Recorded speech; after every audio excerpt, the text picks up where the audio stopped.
beautiful. Wow, aren't we lucky to have heard that original recording of a milkmaid on a country lane smelling a lovely tulip in spring of 1514. Just magical. Hiya everyone, and welcome back to the final couplet with me, Theo Cowan. I'm recording this in the evening, which I don't usually do. I usually do it in the morning with a cup of coffee. So if the energy seems even lower than it does normally, then I apologise. But I thought, hey, let's mix it up a bit. Let's do an evening session. Let's get the brain working in the night time. Hope you've all had a good week. I've had a good week. The highlight, of course, Shakespeare's Sonnet was found, 17th century sonnet. Well, obviously he didn't write it in the 17th century, but a copy of it, of Sonnet 116 has been found tucked away in a poetry collection in Oxford. Imagine that. Imagine coming across that. That's pretty good, isn't it? From 1700s. Oh, well, 17th century, so 1600s. So that's near original, isn't it, at that point? So that's exciting, isn't it? And another bit of Shakespeare goss that I heard. Gossip, that is. I was listening to a podcast, and apparently his wife, Anne Hathaway, was older than him. And that shines a little bit of a light on all his obsession with youth. Don't you reckon? It's a bit weird. I mean, if I was her and I was reading his sonnets and hearing how obsessed he is with his young lover, stuff like that, I'd be a bit like, all right, mate, well, I know I'm a bit older than you, but still love you, still love each other, don't we? So I think that adds a little edge to the sonnets to do with age. Something to think about. Anyway, on to the main event. Sonnet 96. Let's take a listen. Some say thy fault is youth, some wantonness. Some say thy grace is youth and gentle sport. Both grace and faults are loved of more and less. Thou makest faults graces that to thee resort. As on the finger of a throned queen the basest jewel will be well esteem'd, so are those errors that in thee are seen to truths translated and for true things deemed. How many lambs might the stern wolf betray, if, like a lamb, he could his looks translate? How many gazers mightest thou lead away, if thou wouldst use the strength of all thy state? But do not so. I love thee in such sort, as thou being mine, mine is thy good report. Oof, don't know how well I read that one. That was quite a mouthful to speak. I'd say probably one to be read in your head, that one. Don't try and read this one out loud. Don't ever try and read it out loud. It's a mouthful.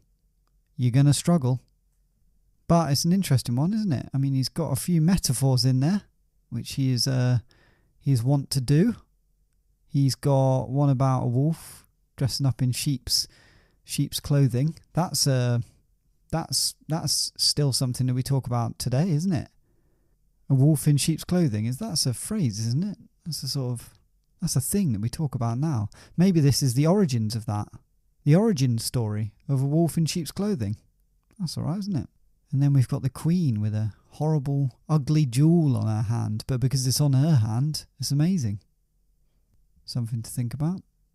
Right, let's dive into this line by line and work out what the hell Shakespeare was going on about in Sonnet 96.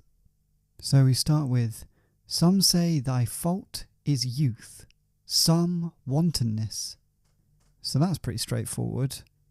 Some say your fault is your youth, and others say your fault is your, wantonness, which is kind of lustfulness, really.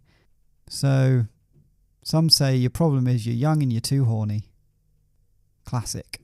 Then he continues with, some say thy grace is youth and gentle sport. So some say the good things about you is your youth and your playfulness. Some say that's actually great. We love that about you. I love that you're young. It's nice to be loved just for being young. It's pretty easy, isn't it? Both grace and faults are loved of more and less. So more and less is talking about people. So more as in, important people, and less as in lesser people, aka your peasants and whatnot. So both of them, important people and not important people, love your charms and your faults. So they actually quite like your faults for some mad reason. It's important to learn to love your faults, isn't it? That's what therapists and stuff say, isn't it? When you go into a session and you talk about all your faults, and then they say, you've got to learn to love yourself. You've got to learn to love yourself, warts and all. So just to sum up that start, because it is a little bit weird, he's saying some say your faults are your youth and your horniness. Some say the great thing about you is your youth and your playfulness. And important people and not important people say that they love your charms and your faults. So there's a few different opinions knocking about, but I'd say on the whole quite positive. Then he rounds this thought off with, thou makest faults graces that to thee resort. So that essentially means you turn your flaws into beauty. And that is a hell of a talent, to make people look at your flaws and go, wow, amazing, what an amazing guy. Look at that guy over there cheating on his partner. That's quite cool, actually. And he's got a lovely smile. And I like him. Nice guy. It's like that, isn't it? Now we're on to the first metaphor. As on the finger of a throned queen, the basest jewel will be well esteem'd. So that's the first part. So, like on the finger of a queen, even the worst jewel, really, the worst jewel in the world, will be well esteemed. It'll be great on a queen's finger. Do you know what I mean? On a peasant's finger, not so much. But because the queen is the queen and she has all that status, any old jewel will look amazing. So are those errors that in thee are seen to truths translated and for true things deemed. So just like this worthless jewel on a queen's hand, the sins that you commit are turned into virtues and they're admired. So the worst things about you are actually turned into great things and people love it. So that's the queen metaphor. Let's have a look at metaphor 2. How many lambs might the stern wolf betray, if like a lamb he could his looks translate? So how many innocent lambs could a wolf deceive and eat up, if it could make itself look like one of them? The answer, probably loads. It doesn't say that. And then how does that relate to Shakespeare's lover? How many gazers mightest thou lead away, if thou wouldst use the strength of all thy state? Nice to refer to the people that are looking at him as gazers. That's nice, isn't it? Just gazing at him. Gazing's a good word. It's not used enough, I think, now. Oh, it's just gazing. It's sort of, in my head, gazing is like a sort of loving look.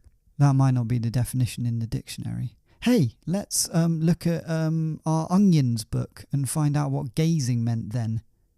Here we go. If you haven't heard me talk about this book before, it's C.T. Onions' Shakespeare glossary. And here, I found it. Gaze. Staring in wonder and bewilderment.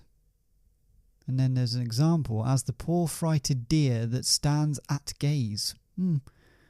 Not quite the same context that we're seeing it in this sonnet, but we can go with it. Sorry, I went a bit off-piste there. Let's get back to it. So just like if a wolf popped on some nice sheep wool, it could get a load of kills and have a lot of food, how many people could you lead astray if you used the full power of your beauty and influence, essentially? And the answer to that, I can tell you, is bloody loads, probably. Just like the wolf. It's not rocket science. And then, of course, we have the final couplet. But do not so. I love thee in such sort, as thou being mine, mine is thy good report. So, you know what I just said about the wolf and everything, and the queen and the jewel and stuff. Don't do that, alright? Don't do that. Because I love you so much that your reputation is actually linked to mine. So if you do bad things, I'll come off badly as well. And I wouldn't like that. So there we have it, Sonnet 96. And Shakespeare is still clearly pissed off about his lover or his friend or whatever you want to call him having all of these affairs and stuff like that, and taking advantage of people. And I would say there's actually a hint of jealousy creeping in here from Shakespeare. I bet he wished that people would love his faults. But only certain people have that magic ability. And I don't think Shakespeare is one of them. But this young man certainly is. And because he's a horny young man, he's probably getting a lot of action and having a lot of affairs. Interesting, at the end of this one, Shakespeare says that he loves him, which he has said in previous sonnets, but not for a little bit of time.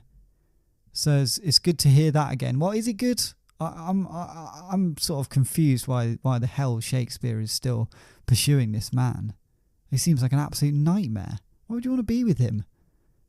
He does all these horrible things and everyone just forgives him. And then the ironic thing is Shakespeare's forgiven him for doing it all and saying that he loves him. So he's been caught up in it as well. Useless. Right, I think it's about time we put this to our story. If you remember last week, Shakespeare had confronted Christopher Marlowe, his lover, at the door of the maitre d' that Christopher Marlowe had been seeing behind Shakespeare's back. He said that he was going to go to a therapy group to talk about his potential sex addiction, but actually he just went off to the maitre d's house to have a bit of sex. And Shakespeare heard about it in the pub, and he went to the maitre d's house, saw Christopher Marlowe leaving, and went, "You bloody idiot," and recited Sonnet 95 to him, and basically said, "Look, watch out what you're doing, because it is pissing me off, and it's not good, alright, and you get away with a lot, and that is annoying." So let's see how Sonnet 95 was received, and how Sonnet 96 fits into all this. Shakespeare finished reading Sonnet 95 to Christopher Marlowe outside the maitre d's house. Marlowe says, "Shakespeare, I'm sorry, mate." And he smiles his lovely smile. His white teeth glisten. It's amazing he's got white teeth, actually, considering that toothpaste wasn't really around then. But he did, and that's one of the reasons why everyone loved him. He said, "Shakespeare, I know I've got an addiction, man. I know I do. And I know I said I was going to therapy. But obviously I've got an addiction, so I also needed to have sex. So it's all a bit of a problem, isn't it?" And Shakespeare said, "Yeah, it is a bit of a problem actually at this point. It's really annoying me. And it sort of feels like you're not taking this seriously. So come with me. We're going to the pub to talk about this properly." And so with that, he grabs Christopher Marlowe by his coat jacket. His coat jacket? That's a hell of a garment. He grabs Christopher Marlowe by his coat jacket and drags him to the Nag's Head, where he'd been earlier that night. When they arrived, everyone cheered as Christopher Marlowe walked in. And then when Shakespeare walked in, they went, "Oh, you're right, Shakespeare." And Marlowe said, "Hey everyone, how are we all doing?" And everyone was going up to him, slapping him on the back, saying, "Marlowe, Marlowe, you legend, you legend. We love you, mate. Look, we saw you go off with the maitre d'. Good on you, mate." And Shakespeare had to stop them and say, "Sorry, are you encouraging what he's doing? This is insane. He's been cheating on me. He's been having an affair. And you're all congratulating him." And then everyone said, "Well, Shakespeare, to be fair, I mean, like, it's not that bad. He's just had a bit of sex. It doesn't mean anything. And look at him. He's got a lovely head of hair, lovely white glistening teeth. He's gorgeous. Look at that smile. You can't be angry at him, can you?" And Shakespeare says, "No, this is the bloody problem. He gets away with everything. All you lot, you're loving his faults here. His faults are that he's a cheater and he's having an affair. Multiple affairs. And he's probably got some other faults as well. Look, he doesn't smell great. Let's all be honest. But you, for some reason, love that as well. You guys are crazy.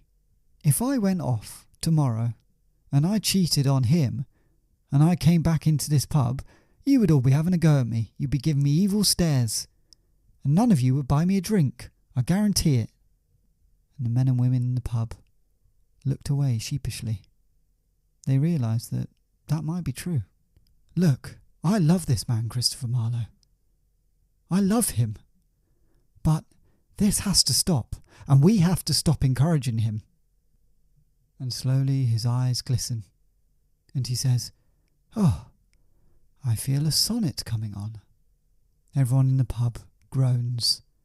They really can't be bothered to hear another Shakespeare sonnet.